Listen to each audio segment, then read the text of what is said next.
Welcome to episode 126 of Fresh Off the Mats here at the Jiu-Jitsu Joes. Insult me. Huh? You're so rude. What? I'm not being rude about nothing. Rude. Did you hear? Brian just told me. Did you hear what happened on 41 today? No. Apparently, Plane crash? no. Apparently at Mel's Diner, some guy got into an argument with a cop, pulled out a gun, and the cop shot him in the stomach. Well, yeah, They took him to the hospital. what happens. I don't think he died. I think they just took him to the hospital.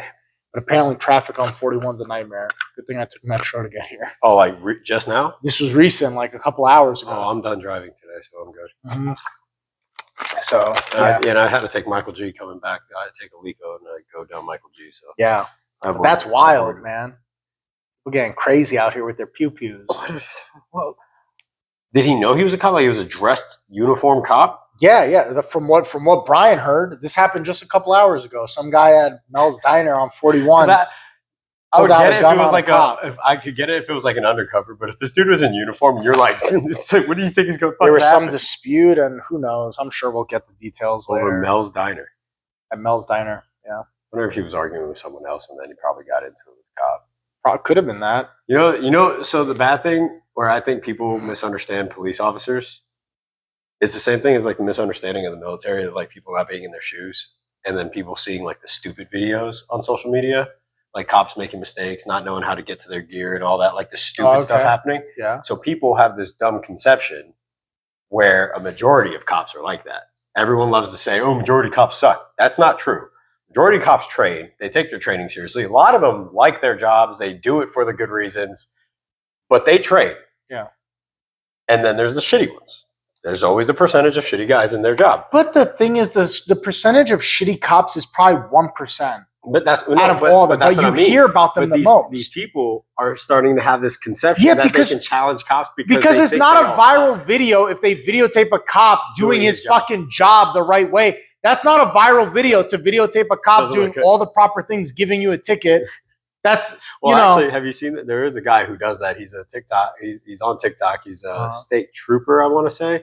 He's either state trooper or he's a cop in a different area. And he videotapes his boring day, bro. And he has millions of views because he's also sarcastic. Like he's a person. He shows like there's a person behind the badge, but he's just doing his job and he explains everything. So when these people try to like combat him, they're like, "Oh no, I'm not getting the ticket." He goes, "No, you are, and this is why I'm going to give it to you. This is the citation." And he just goes down the list. So and then he goes on and explaining to all these people like when he's talking to his phone, and it's just like he's like, "I'm just doing my job." He's like, "You guys, people break the law and then they get mad at me when I do my part." And then Robert was actually one to explain to me, like the whole protect and serve thing. Everyone's like, that's to protect and serve the people. It's like, that's not at all what that's for. It's to protect and serve the Constitution and abide by the laws. It's protect and serve the people, meaning the masses, so they control the people that can endanger the masses. But it's not in the sense of, it's protect for the people. The problem is that there's these group of cunts out there, and that's what you guys are, cunts, who get into the semantics and the bullshit of things. And it's like, bro, just stop, dude. Just stop. These are normal people going about their every day. They have good days and bad days like everybody else. I'm sure if you catch a cop on a good day, they'll probably get you off with a warning for speeding or something like that. If you catch them on a bad day, just like all of us, dude. You know how many times people ask me dumbass questions in jiu-jitsu? And depending on my day, I'm either going to answer it sarcastically or I'm going to explain it in detail a little further. Yeah. But like stupid things like, what time is Saturday class? And I'm like, the same it's been for the last 4 or 5 years. Hasn't changed. Start saying 8 a.m. Yeah, just nonsense. Or 9 just a.m. nonsense. Bro, have them show up I have people who literally reach out to me on Instagram to ask me what time is Saturday class and if it's gi or no gi.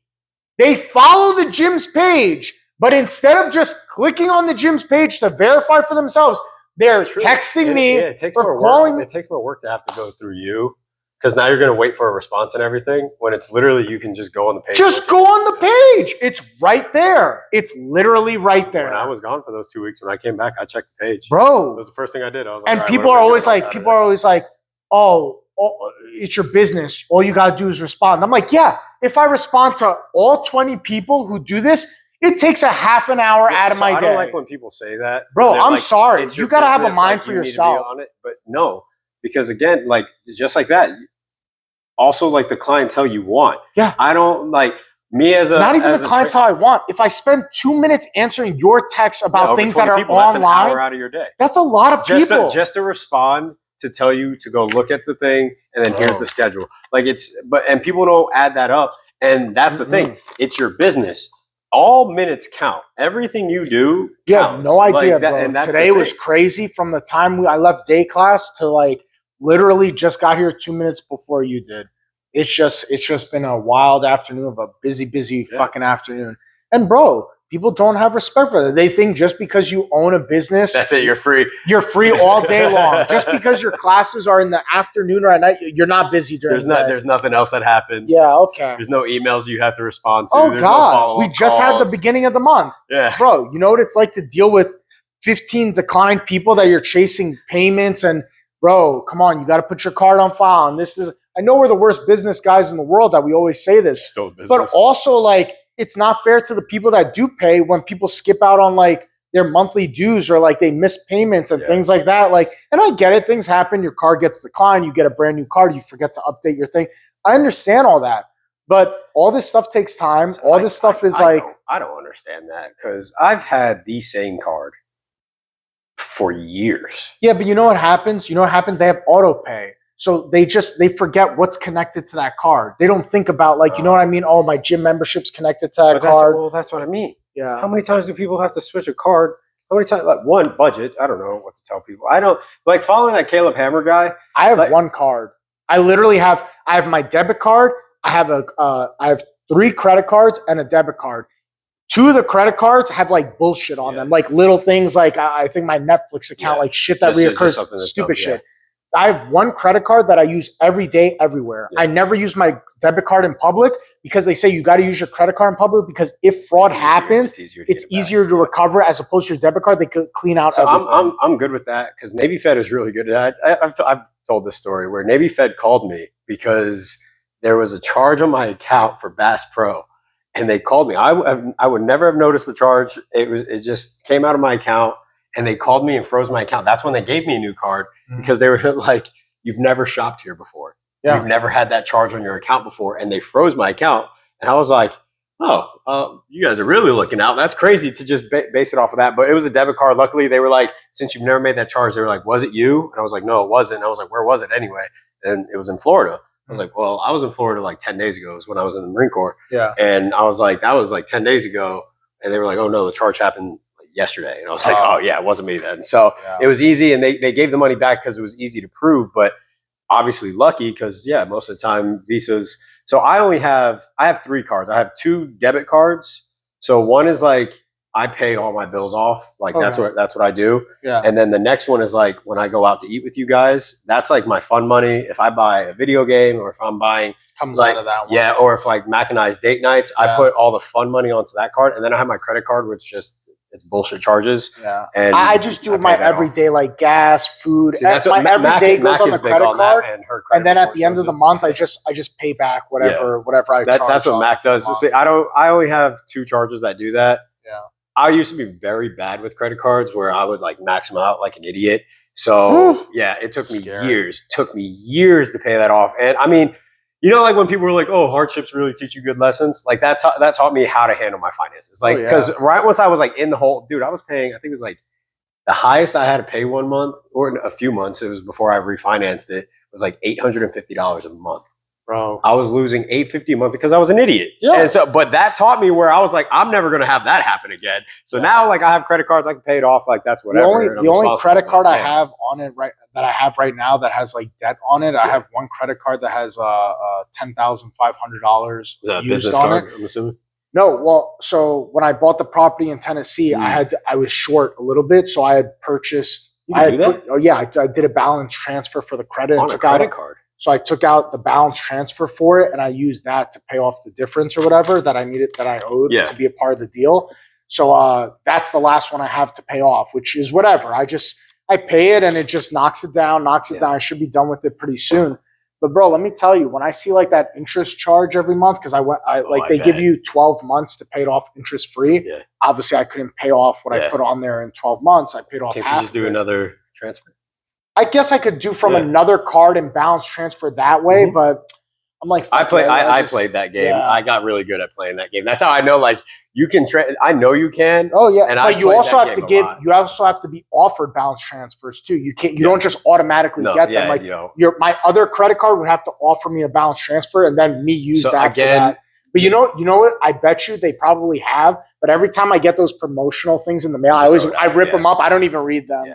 But yeah, dude. When I see that interest charge every month, it's like $180 in interest. I'm like, fuck, man. But I'm people like, don't fuck touch this that. shit. That's the thing. That's Huh? like what kills people Yeah. is they'll pay the minimum.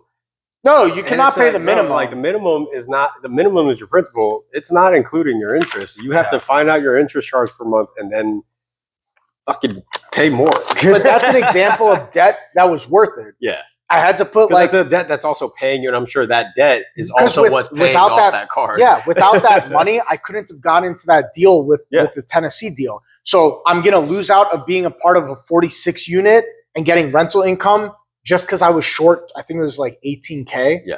That's stupid. Yeah. I'd rather just do that and then just use the money that I get every month from the rental properties to pay off that credit card. Yeah. It's going to take a little longer than I want, but it just is what it is. Not a big deal. I mean, It's not money that's coming directly out of my pocket. I was about to say, like, that's also the thing. Again, it's paying for itself. Yeah. Which also means once it's paid off, now that's like Now it's just when we bonus. were talking about a few weeks ago when it was like the passive income. That's what people don't get. Like they see that as just purely passive. It's like, no, there's still the stressors. It's still like you have to make sure that building's still up to date, still in code. You have to make sure your tenants are there because guess what? If there's no tenants, you're fucked. Well, our pay from the rental properties every month that we get paid in like the 15th, 16th, like in the middle of the month. That fluctuates. Weird date. Yeah, it's because you know why they charge everybody's rent on the first of the month, Mhm. and then us as the owners, we don't get paid out till like 2 weeks later Also because ensure everyone's gone to through make and sure all the everything. bills are Yeah. paid, and we have a fund that like a percentage of our money goes into. Also, it's because you guys are paying everything first, and then you guys have like an agreement with the whatever's yourselves. left over, then the 4 owners, it's me, my cousin, my other cousin Anthony, and then a small partner. He's like a 5% partner. The 4 of us get divvied up whatever's left at the end. Yeah. So that changes because like there were times when like the roof had to get fixed. Yeah. So obviously that month, instead of making X amount of dollars, we made a fraction of it just because we had that's to also put it towards that's that also a money. problem because like I've seen plenty of people do it. I had a cousin. I got on him so bad for this. He lived way above his means, and I would always get on him because he would buy like fancy belts. He would buy the fancy clothes. I'm like, bro, for what? Well, you tell me all the time, like you have debt. Like focus that, and then when you So have it stupid. paid, then do it. And it's just like. So stupid. It's that what's a keeping up with the Joneses mentality. Yeah, like it's that's not dumb. where and so that's where I messed up in the beginning. Like I was in the Marine Corps. I wanted to go out with my guys, but I had bills to pay. Again, I joined when I was 20. I turned 21, but I've been paying bills since I was like 15. Yeah. So I had plenty of bills back home. My car payments, insurance. Like I'm paying for shit, Mhm. and so our checks weren't big, but I wanted to go out. Yeah. So I would rack up my credit cards, and then if Mac wanted to come up and visit, I'd get the ticket. I'd buy the hotel, and I'm over here. Instead of saying, "Hey, like, babe, I want to be the macho man," I got it right.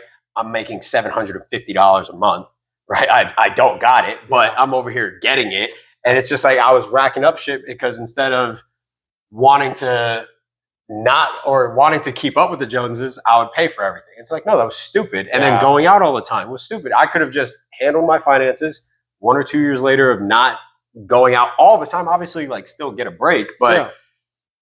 If I did it from the beginning, trajectory wise, things would have been different. But again, I also would have never have learned the lessons I have. So. You have to learn those lessons, and like, bro, sometimes you just gotta wait for things. Like, I would love to have a brand new car. Yeah. I would love to have a 4-door brand new car, not have to worry about stupid things.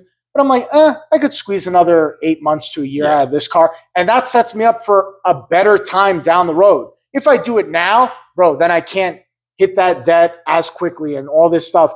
It's not worth it. It's not worth it. Sometimes you got to find those moments in life where it's like, do I really need to do this right now? One I can thing hang back I and like wait. the idea where I forgot where I heard it from. It might have been on a podcast, and the guy was just like, "I wait 6 months to buy anything." Yeah, he was just like, because if I really want it after 6 months, and he's just like, when I say that to people, they're like, they go crazy because they can't fathom waiting a day. Yeah, and he's like, I wait 6 months because if I want it at the end of 6 months, then I want it. Yeah. And that's true. And then another guy I listened to on a podcast, and I love this mentality. And it's hard. I've tried this mentality. I lasted about, I think, 3 months. And it's actually how I bought my PC. So his rule is, even when he was broke, and this guy is like now a mega billionaire, like he is a real estate mogul type dude. Like he buys the buildings like Citibank is trying to be in. Okay. So like that's the type of buildings he's into now for real estate. But he's like, anything I want to buy, I have to have 10 times the amount. See, this, I understand where he's coming and he from did that with that mentality. And he did it when he was broke. And he was like, he's like, I lived on ramen and peanut butter and jelly I understand where he's coming from with that mentality. But it's also like, okay, so if you want a $20,000 car, let's say you just want a modest car, you tell me that you need to make 10 times the amount. Like, you know what I mean? You don't have to struggle taking the bus places if you could afford a car. Like, you know what I mean? In some instances, that doesn't really. That was his mentality, and so he learned in certain areas it works. And so the reason if your phone broke, but that's why and you couldn't afford. So that was the thing. He specifically brought up a car. He bought a car by saving. But think of all the negatives that come up with that. So let's say tomorrow your phone breaks, right? Let's say you're not super rich. Let's say you're just above, but your cell phone breaks. You're telling me that instead of spending $1,000 to get a brand new phone, you have to have 10 grand. Think of how actually that sets you back, because now you lose up on job opportunities. Now people can't contact you. Maybe you lose out on a job that was trying to contact. Like, it has to be a give or take with that kind of rule. There's also like the realization when he was getting rich, it was also before the way things were. Yeah. Like as he was climbing. That rule is good on certain things, like a Lamborghini, if you plan to buy something luxurious. That's actually where I learned about like how their tires cost, because that's where he brought that up. He goes, this rule applies, especially now. He even specified high luxury when you're in that level. Yeah, he's like, that's when it really pays off. But he's like, if you think about it with anything, and again, that's how I bought my PC. Yeah, my PC itself cost me $1,500. I saved up 10 times the amount before I bought my PC, because to me that wasn't a necessity. Yeah. I have an Xbox. Yeah. I have everything I needed. The PC was just another thing I can have, just a game, enjoy it, but it wasn't a necessity. And I sat on it and I just kept saving. And I passed by so many opportunities to buy another PC where I was like, I could just do it. But again, I lasted a few months because I wanted to test myself to see if I could. I don't think it's a bad rule. I also think that rule could get you in a lot of trouble where like you're going to miss out on things. Like, you don't have to take the bus until you save $100 grand for a car when you could have bought a car at 20 grand. Yeah. And like, you would have saved yourself time and stress. I think the idea is like, thinking about it is like, all right, do you need that $20,000 car right now? He's like, oh, well, you can go buy that. But it makes your work commute a lot easier. It opens up your opportunities. So Dave Ramsey talks about, because a lot of people, you know how they lose their jobs is they're not able to commute to work. They take the bus and they take public transportation. But that's what I mean. So even Dave Ramsey talks about things like this, where he's like, you don't need a brand new car. Everyone always makes that excuse. I need brand new. And they refuse to buy something that's like $5,000. Yeah. So his mentality is just kind of like, I would say, kind of like Dave Ramsey. Dave Ramsey's like, go buy used. I just think there's situations. If you have $30,000 in the bank and you see a $18,000, $20,000 car, and that would make your life 10 times easier and make you more productive. You more money, yes. Yeah, then it's not being like, well, no, I only have 30 grand. I can't spend 20 of it. On the flip side, if you're sitting on 30 grand, you can try to find a car. Again, it's not 10 times, but you could find a car that's like 5 grand. So you see what I mean? But I think with cars it becomes tricky, because if you buy a 5 grand car, what happens if you have to put another 20 grand? So that's what led me to buy my car. My Sonata started giving me so much shit. I think in 1 month I dished out like 4 grand. And I was like, at that point, that's not worth it. I was like, I'm not doing that for this car anymore. And I told Mac, I was like, we're going shopping for a car because I'm not doing that. I was like, that's not. It was 1 month. You end up putting more work into it than if you would have just bought a new car. I was like, that could have been that 4 grand could have been a down payment. I was like, that was stupid for me not to just get one. But again, so that's what I mean. It's the situation, but you also have to, I think it's more so being that cognitive thought of your money. Yes. It's like, because if I look at, I have 10 grand and then I go spend 9,500. Yeah. That's not the smart move, because it's like, now you don't have a nest egg. Now you're not, and it's not an investment, not like a property that will start paying you. Your car depreciates. I think the estimated amount is like $400 a month. I think once you drive it off the lot, doesn't it depreciate a fuck ton? They say 50%. That's not true. I mean, I can still sell my car. I think I can get like 19 or 18,000. That's So good. in reality, I can almost get 100% off my car. Yeah. But And you could put yourself in a 2024 yeah, I that's could. brand new, I even though it's could. technically 1 year old. Yeah. It's technically a brand new car. Yeah, I could. But because the year turns over, they end up going down so much in value, like a few That's- thousand, which is because they're just trying to clear out the lot. That's I know. why. That's it. They don't want to. but it's still a brand in new the lot. car. You could get in a 2023 that's still technically a brand new car You know, with 0 I miles. guarantee you'll find it. Yeah, with either 0 miles or at best 5,000. Yeah. You can find them. That's what I mean, though. Again, it just makes you. I think situations like that. My car only had 4,000 miles on it when I I bought it. bought it brand new. My car had 38 miles. Yeah, my car, dude, I was shocked. I was like, how does this thing only have 4,000 miles on it? They're like, an old lady Yeah. had it. Just no. She would come down from Ohio, and this was the car she drove around. Like The commandant of the Marine Corps, he had a classic car. He kept it undercover and all that in the parking garage that we had up there. And every Sunday he would leave. It was like sporadic with the time, but he would leave every Sunday, him and his wife, and they would just get in the car and they would just drive around DC for a bit. They'd come back in like 20, 30 minutes and then he'll be back. Not shopping or anything. They just wanted to drive the car. That was his classic. It was a Sunday routine for the man. Somebody had told me a long time ago the way they shop for cars, they never buy new cars. The way they shop for cars is they look for obituaries. Because like old people don't drive a lot, and, and they'll have like a newer they'll try to car find that their has car. low miles. Oh yeah. So they'll look for That's pretty smart. cars of people who have passed away recently. That's not bad, especially if they haven't paid off. No, 'Cause yeah, then you just got to do a cash offer. yeah.